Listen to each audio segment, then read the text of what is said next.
Hello and welcome to this revision video on the USA 1954-75 conflict at home and abroad for EdExcel history, GCSE history. Okay, so this paper is on paper 3, and here you can see the exam questions. There's question 1 and 2, and then there's a 3A, 3B, 3C, and then 3D. And then question 3D, the 16 marker carries with it 4 spag marks. So the total paper is out of 52 marks. So you can pause this here and just remind yourself of the overview of the exam questions, what the focus of each question is, and some good advice for each exam question. Okay, so question 1 is a gateway style question. It's worth 4 marks and it's a source question. So you will be given a historical source. It's quite often a written source. It could be a image source as well, like a picture, photograph. And basically what you have to do for this is you have to give 2 things you can infer. Now, basically, they want you to make a supported inference. So in the exam booklet, they will give you space to write your inference and space for you to write a relevant sort of quotation where you got your information from. So the question is, give 2 things you can infer from source A about opposition to the desegregation of Little Rock High School. You will remember learning about your events at Little Rock High School in 1957. So we'll just read the source now. So it's from a report about the events at Little Rock High School on the 25th September 1957. And the source says, a crowd of 300 people had gathered to protest against the black students joining Little Rock High School. They waited impatiently for the students to arrive. There were 350 soldiers on duty. The 9 black students arrived in a car. They were protected by soldiers who were travelling in jeeps and carrying machine guns. At 9:28 a.m., 6 white students walked out of the school to protest against the presence of the black students. At 11:30 a.m., all students had to evacuate the building because it was believed there was a bomb in the school. So when you read the source, what you want to be looking for is maybe highlighting some key quotes that may help you to make an inference. Now, an inference is what you can work out from the source. So that is the way to approach this question. So let's have a look at where you could highlight some key quotations. What I've done here is I've just coded the exam question. So I know I need to be looking at what I can infer about opposition to the desegregation of Little Rock High School. So things that I could probably think about. There's 300 people there, so that might suggest that there's quite a lot of opposition, so the scale of opposition was quite big. There were 350 soldiers on duty. There's quite a lot of soldiers, essentially compared to the fact that 300 people there protesting. There's more than 1 soldier per person, so that suggests perhaps they were expecting quite a lot of violence. So it shows how contentious the issue was in terms of these children going to school. The quote of they were protected by soldiers, so the black students arriving in a car were protected by soldiers, so we can infer this was quite a dangerous situation. They're travelling in jeeps carrying machine guns. Again, that implies how dangerous it was. 6 white students walked out of school to protest, suggests there's opposition from within the school, community about what's happening. And all students had to evacuate the building, bombing the school. Again, that you can infer from that about how dangerous the situation was. So we're going to have a look at an example answer now. Okay, so how to answer this question, you need to give 2 distinct inferences from the source. They need to be different from each other. The exam booklet will give you a space to make an inference and then a space to write your supporting evidence from the source. You don't need to use own knowledge for this question. So, the first supporting inference, what you can infer, lots of military force was needed in order to keep control of the crowd of protesters, and the supporting details, the fact that there were 300 protesters but 350 soldiers were sent. So the inference there is about how much lots of military force was needed. Second inference you could make, there was opposition to desegregation from people within the school, and we can infer that from the fact that 6 white students walked out in protest. So that is how you approach that question. Do not describe the source. You need to think about what you can infer or conclude from the source. And they're kind of looking for relatively simple inferences here, so they don't need to be super complex. Okay, question 2 is an explain why question. Now this comes up quite a lot on the EdExcel GCSE history course, this type of question. They'll always give you 2 bullet points.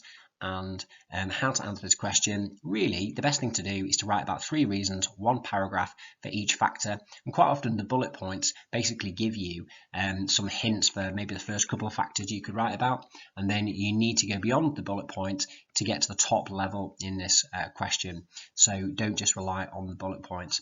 You need to focus on knowledge and analysis. There's no need for an introduction or a overall judgment like a conclusion. So there's no need to say overall, which do you think is the most important reason? That's not the focus of the question. It won't get you any marks. So top tips for this question, try and use those good analytical causation phrases like this led to, as a result, this meant that, this resulted in, trigger factor, enabling factor, all these types of things can be really useful. So we're going to have a look at an example answer. I'll just read that to you. So the first paragraph is going to focus on the idea of Vietnamization.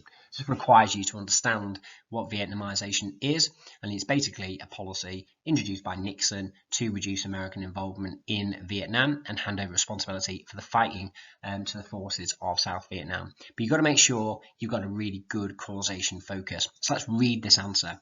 The first reason why the US involvement in the Vietnam War changed was due to the fact that the US Army was in a position of stalemate with neither side being able to win the war.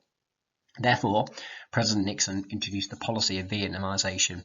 This was a policy to reduce American involvement in Vietnam and hand over responsibility for the fighting to the forces of South Vietnam.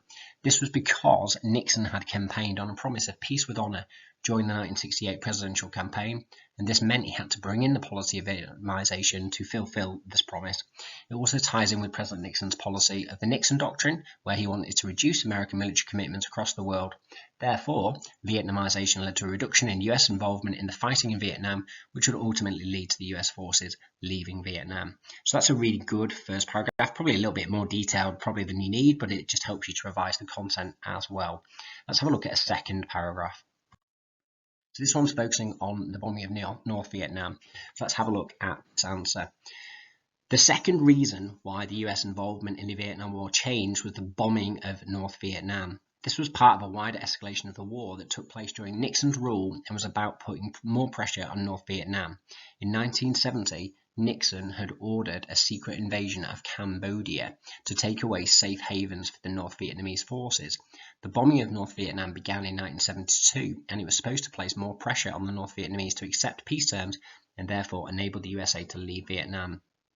This was the first big bombing campaign since Operation Rolling Thunder and was known as Operation Linebacker. The aim of the bombing was to slow down the advance of the North Vietnamese military in attacking South Vietnam. Therefore, in some ways, US involvement further escalated as Nixon was desperate to bring about an end to the conflict. Okay, now the third paragraph is going to focus on a protest at home. So let's have a read at this one. We've got quite a lot of knowledge here. You probably wouldn't need all this knowledge, but it just shows you the range of evidence you could use. So a final reason why US involvement in the Vietnam War changed was due to Nixon being pressured by protests at home to de-escalate the US involvement in the war. For example, through the mid to late 1960s, there were numerous protests against the war. There were mass protests against the war in December 1969, including in Washington. High-profile opposition came from boxer Muhammad Ali against the draft and from singer John Lennon with his song Give Peace a Chance. In addition, the Kent State shootings on the 4th of May 1970 saw 4 student protesters shot dead at Kent State University in Ohio. These protests put huge pressure on Nixon to make good on his promises to secure peace with honor, and would ultimately create the decisive pressure to end the US involvement in the Vietnam War.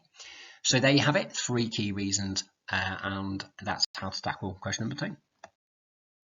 So let's move on to question 3. Now, question 3 is always focused on one specific topic. You'll be given 2 sources and 2 interpretations as part of this question. You need to begin this question by reading the 2 sources for question 3 carefully.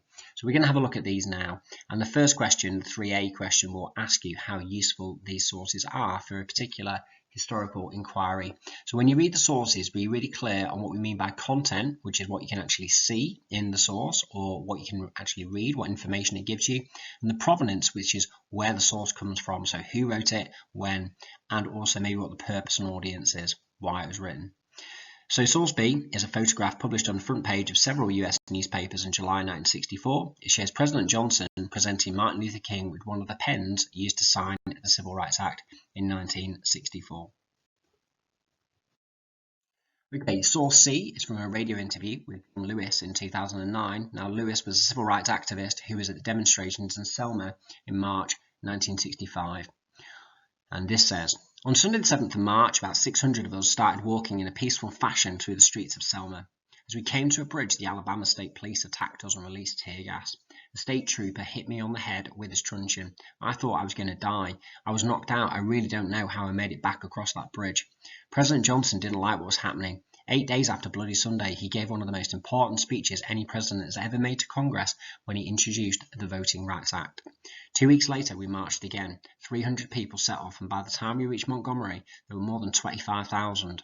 That march led Congress to pass the Voting Rights Act. So when you're reading these two sources, think about what a historian could learn from this source. How useful would they actually be? In terms of the guidance for this question, the three main things that you're looking at when you're approaching the sources for question 3A. Firstly, you want to think about how useful is the content of the source. Pick out quotes from the source and make inferences about what would be useful for a historian in looking into this inquiry. You need to think about the provenance. How useful is the source according to its provenance? Study the provenance and think about their purpose and audience. How might it be useful? And avoid generalizations such as this source is biased, so it's not useful. All sources are biased and all sources are useful. Knowledge. Does your knowledge suggest the source is accurate and complete? This does not need to be that detailed. One piece of specific knowledge which helps you to explain how useful the source is enough.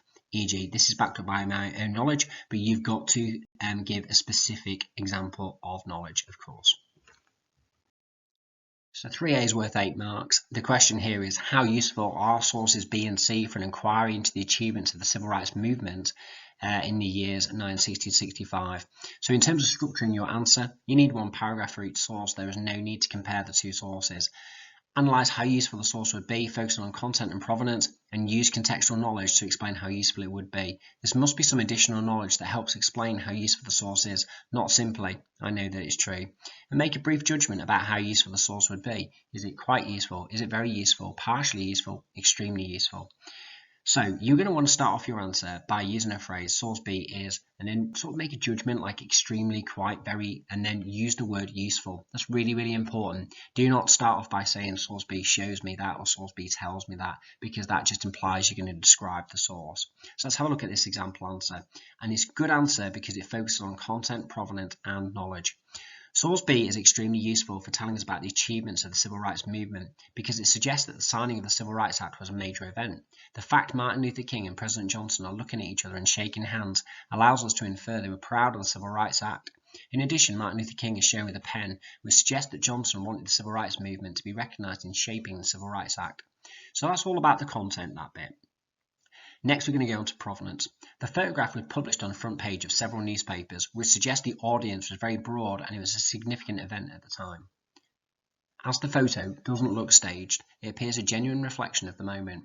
In fact, my own knowledge tells me that both King and Johnson were highly important in bringing about the Civil Rights Act, which, in effect, ended segregation. For example, Johnson used his experience of Congress to get it passed. So you see there, big tick for content, provenance, and knowledge. We've done exactly what we need to do. So we've done source B, and now we need to go on to source C. We're going to look at source C in exactly the same way. Remember, we do not need to compare source B and source C. Source C is a highly useful source as it can be used as evidence of the strong opposition to Black Americans being able to gain the vote. A historian could use the evidence of the violent actions of the police to support this. In addition, we can infer from the source that the Selma protests helped persuade Johnson to bring about the Voting Rights Act of 1965. The provenance of the source, though, might limit its use. This is because Lewis was injured during the protest and reflects himself that he finds it hard to remember everything that happened.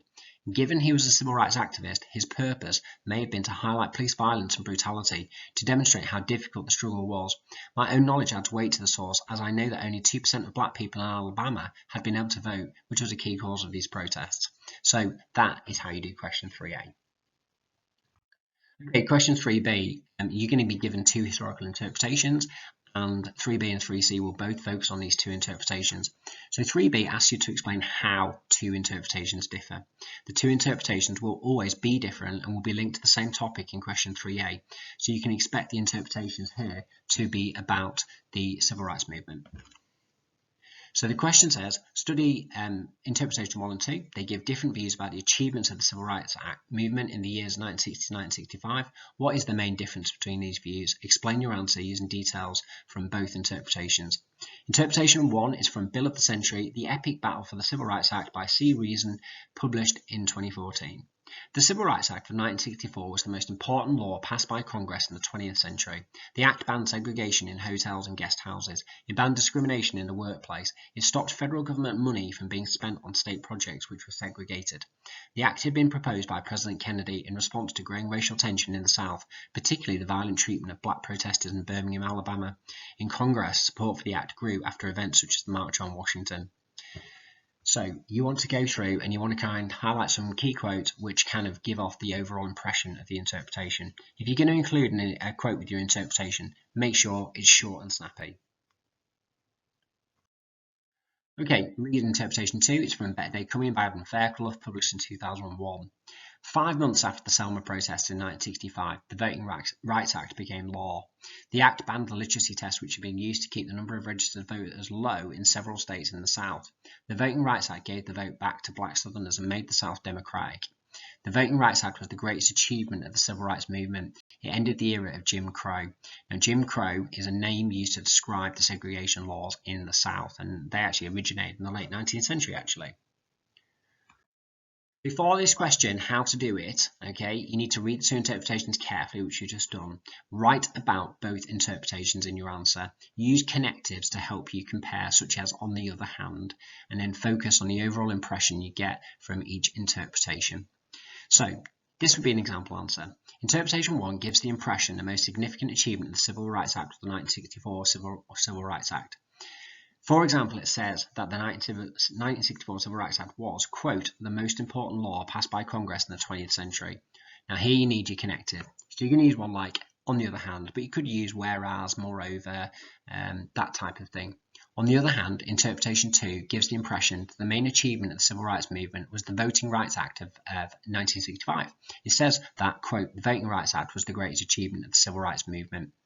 So that's how you do that question. The key thing there is make sure you sum up the meaning of the interpretation, you quote it, and then you compare it with the other interpretation using that connective. And that's how you do that question. It's a fairly straightforward question, really, but it's just one that you need to make sure that you're following the correct exam technique for. Question 3C is suggest one reason why interpretations 1 and 2 give different views about the achievements of the Civil Rights Movement in the years 1960 to 65. You may use sources B and C to help explain your answer.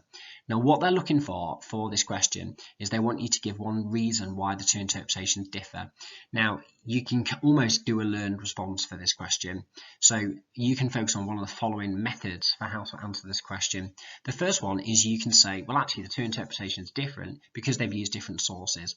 Now, because the sources in source B and source C usually link to interpretations 1 and 2, you can actually basically explain that the reason why the interpretations are different is because they've used different sources to research their interpretation and then link the interpretations to source B and source C. Usually, that's a surefire way of getting 4 marks out of 4 in this question, to be honest. You can also say that the historians have taken a different focus. So maybe one looks at political factors, one's looking at social factors, or maybe short-term impact, long-term impact. Or you might say that they are different because they have a different perspective or viewpoint. Historians have a different viewpoint and have interpreted the same sources, but in a different way. I'm going to show you an example answer now for how to basically follow this approach where you basically explain that the interpretations are different because they use different sources. It's actually the easiest way to answer this question. And actually, all you've really got to do is link the interpretation to the correct source. So this is how you do it. One reason why the interpretations have different views is because the historians might have used different sources. Interpretation 1 suggests the Civil Rights Act of 1964 was the most significant change, which is backed up by the conclusions of Source B.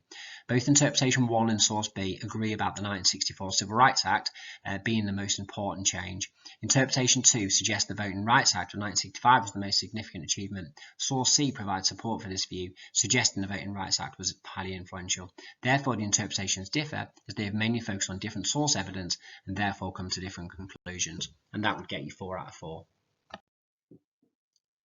Okay, you can also say that historians have got a different focus. This would be one way of doing it. The reason why the two interpretations differ is because they have a different focus and therefore viewpoint. Interpretation 1 focuses on segregation and discrimination in everyday life. On the other hand, interpretation 2 focuses more on political achievements in terms of voting and democracy. Therefore, one has a more social focus and the other has a more political focus. This, therefore, accounts for the different viewpoints. Okay, moving on to question 3D. Question 3D asks you to evaluate a historical interpretation. This will be one of the two interpretations you have already studied. You must write about both interpretations in your answer. So let's have a look at the question. How far do you agree with interpretation 2 about the achievements of the civil rights movement in the years 1960 to 65? Explain your answer using both interpretations and your knowledge of the historical context. So starting off with interpretation 2, you need to go back to it and just identify what is the overall view of interpretation 2. And you've already done that in question 3b, so you should be really clear that it basically says the Voting Rights Act was the greatest achievement of the civil rights movement. So that is the kind of interpretation you're going to be looking at. So a top tip here, begin by being clear on what the interpretation of, in this case, interpretation 2 is, and that must be your starting point, and you've already looked at the interpretation in 3b and 3c, so you've probably already highlighted some nice quotes. You also need to think that interpretation 1 is going to form the basis of your counter-argument for this question. So you need to be clear on the viewpoint of interpretation 1. And of course, interpretation 1 says the Civil Rights Act of 1964 was the most important law passed by Congress in the 20th century. So it talks about, maybe the Civil Rights Act of 1964 being the most important achievement of the Civil Rights Act, civil rights movement during that time period. So let's have a look at an example answer. So when you do this question, you need to evaluate historical interpretation. Brief introduction where you outline the view of interpretation 2. You're going to have a paragraph to agree with interpretation 2 using your own knowledge, a paragraph to disagree with interpretation 2 using your own knowledge and interpretation 1. Now, you can have more than a couple of paragraphs, so you can have quite a few paragraphs, but that's basically the broad structure of the answer. Conclusion, you need to give your final opinion, which needs to be clear, concise and conclusive, and you must write about both interpretation 1 and 2 in your response. Now in orange there, you've got some key phrases that can help you to analyse interpretations. I strongly agree with, this meant that, the fact that, in the final analysis I agree, I disagree. They're all really useful phrases. Okay, so one tip for this question is to have an introduction where you can give your opinion, and that's because if you run out of time for your answer, at least you've had a judgment already, so you might get those judgment marks which you need to get the top marks for this question. So interpretation 2 concludes the Voting Rights Act of 1965 was the most important achievement of the civil rights movement. I would strongly disagree with this view, as although this was important in supporting voting rights, I would argue that the Civil Rights Act of 1964 was the most important achievement of the civil rights movement in these years. This is because bringing about an end to segregation was one of the most important objectives of the civil rights movement. So you've got a clear opinion there, and then you're going to build on this throughout your essay. Okay, so this is the evidence to agree with interpretation 2. Okay, so you're going to start off by making sure that you do agree with the Voting Rights Act, and you're going to obviously you need to have a balanced answer, so you need to be able to put across a viewpoint. The Voting Rights Act was the greatest achievement. So let's have a look at this paragraph. There is much evidence to agree with the viewpoint of interpretation 2. Interpretation 2 suggests the Voting Rights Act of 1965 was the greatest achievement of the civil rights movement. Prior to the Voting Rights Act, many black people had been disenfranchised due to things like literacy test and grandfather clauses, which have been used since the end of the 19th century to deprive black people from voting. Therefore, the Voting Rights Act was important as it brought an end to years of black people finding it hard to vote. Fairclough argues that it, quote, made the South democratic because black people gained the vote. Interpretation 2 suggests the Selma protests were pivotal for bringing about the Voting Rights Act of 65. There is much evidence to support this view. For example, President Johnson commented that he did not believe he would be able to pass a Voting Rights Act through Congress. However, the events at Selma persuaded him he could do. This supports interpretation 2's view that Selma protests were crucial for bringing about the Voting Rights Act. Finally, before the Voting Rights Act, black people have found it difficult to vote. In the wake of the Voting Rights Act of 65, black voter registrations increased hugely, enabling black people to have more political power and for African Americans being elected to positions of political power. So that's your evidence to agree. Okay, now you know what the viewpoint of interpretation 1 is, so you're going to look at the Civil Rights Act being one of the key ideas, and we can also look at other achievements as well between 1960 and 1965. So we could talk about Martin Luther King's "I Have a Dream" speech. We could talk about things like sit-ins, for example, in Greensboro. There's also been important achievements of the civil rights movement during this time period as well. So you're not limited to only writing about the Voting Rights Act and the Civil Rights Act. Okay, so on the other hand, the view of interpretation 1 is that the Civil Rights Act of 1964 was the most important law passed by Congress in the 20th century. This is evidently true, as many of the objectives of the civil rights movement were achieved, such as, quote, it banned segregation in the workplace. Interpretation 1 also suggests the Civil Rights Act was brought about by the protests of the civil rights movement, when it says the act came about as a result of the violent treatment of black protesters in Birmingham, Alabama. The powerful images of black protesters being attacked by police, organized by Eugene Bull Connor, helped change public opinion and persuade President Kennedy to work to pass the law. In addition, the Civil Rights Act finally gave federal powers to desegregate schools, which should have been properly desegregated in the 1950s after the Brown versus Board of Education ruling. The Civil Rights Act was also a response to a successful civil rights campaign such as the Freedom Campaign in 1961 and Martin Luther King's iconic "I Have a Dream" speech in August 1963. Therefore, there is much evidence to support the view the Civil Rights Act was the culmination of the civil rights movement and that it was its greatest achievement. So you can see there that we've used in those couple of paragraphs the interpretations really well, and also lots of good knowledge as well. So try and make your conclusion clear, concise, and conclusive. Start off with a phrase like "in the final analysis" or "in conclusion." Embrace the complexity by recognizing the alternative point of view, but then explain your final opinion clear and concisely and conclusively. So here's an example conclusion. In final analysis, interpretation 2 is far less convincing than interpretation 1. Despite the fact that the Voting Rights Act did bring about important change, I strongly agree with the claim in interpretation 1 that the Civil Rights Act of 64 was the most important change. The Civil Rights Act of 1964 led to long-lasting change and brought the end to segregation, and can be seen as the pivotal achievement of the civil rights movement during this time period.